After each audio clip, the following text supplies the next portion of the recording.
Carbon accounting is about monitoring, reporting, and verifying how many greenhouse gases have been emitted or removed by a specific activity.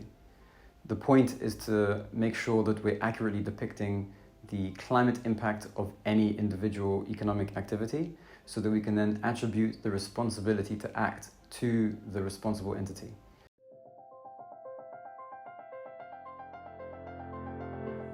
Carbon accounting is needed so that we can have an accurate understanding of what we're doing with regards to mitigating climate change, to be able to attribute responsibility to the right entities that are responsible for causing climate damage, and that we're also able to reward sort of positive climate action in the right way. Again, carbon accounting is what underpins any good climate policy, and we need to make sure that it is airtight, that there aren't any loopholes, and that there isn't any laundering of CO2 that is happening, that is perhaps accounted for in one system but not in another, that might allow for a company to effectively pretend that they are sort of mitigating their environmental impact without actually having that be truly reflected in policy frameworks. Ultimately, the whole purpose is to make sure that whatever the atmosphere is seeing, we're also seeing in policy on paper, so that then we end up with climate action that isn't just happening on paper, but is also reflected in reality.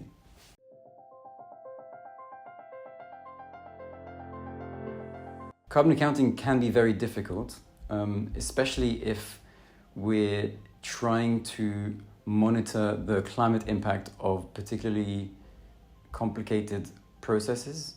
Those systems end up being extremely challenging to keep an eye on, especially if that product is supposed to be used in a way that is not very easy to trace. So there are a lot of discussions about having carbon that would be captured and then put into plastics, potentially plastic bottles. And as we know, plastic bottles end up everywhere, including being dumped into the oceans. So carbon accounting can be extremely challenging if we're not able to physically track where that carbon is going. Then we have to be dependent on modeling or on assumptions. But of course, then we stray further and further from reality. And we end up being very dependent on research that might not be fully substantiated in reality. That said, that is work that needs to be done anyway.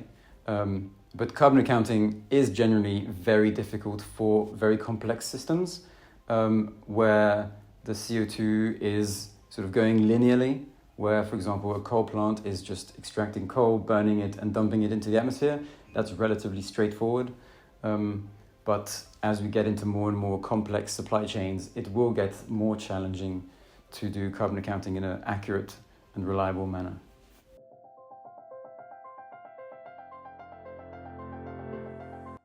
An emission is when CO2 or any greenhouse gas is generated and then dumped into the atmosphere. That is ultimately what society has been doing for the past 250 years, since the Industrial Revolution, basically just dumping greenhouse gases into the atmosphere such that they will accumulate and then cause the Earth's outgoing radiation to be more retained than it otherwise would have been, and that obviously leads to then global warming and its accompanying changes, such as sea level rise, the melting of sea ice, etc. So that's emission. An emission avoidance is when an emission has not been generated, so it's also known as a non-emission, which tends to be more of an assumed emission reduction. So, for example, someone might have planned to build a coal-fired power station. They eventually decide not to. The act of having planned that sort of emitting activity, and for that emitting activity then not go forward, that could be categorized as an avoided emission. However, the merits of that ultimately are quite difficult to really quantify and incentivize. but it is equally important to do those measures. An emission reduction is when we observe that in year, say, in 2000, we emitted X amount of greenhouse gases, and in 2001, we emitted less than in the previous year. Then that is an observed reduction. And so this is quite similar to an avoided emission, where we're effectively counting the non-emission. However, this is one that is actually observed. So the difference between an avoided emission and an emission reduction would be that an avoided emission is assumed based on a counterfactual, whereas an emission reduction is observed based on historical trends. And then a removal, this is when we take CO2 that is already in the atmosphere. So we capture that CO2 either biologically with natural processes such as photosynthesis, or chemically with direct air capture, and then we bind that CO2 somewhere so that it never goes into the atmosphere again. For natural processes, that can be quite difficult, but we're aware of forests that have been around for hundreds of thousands of years, whereas for chemical processes, generally you would want to make sure that that CO2 is stored geologically, so that there's very, very little chance, if any, for that CO2 to end up being re-emitted into the atmosphere.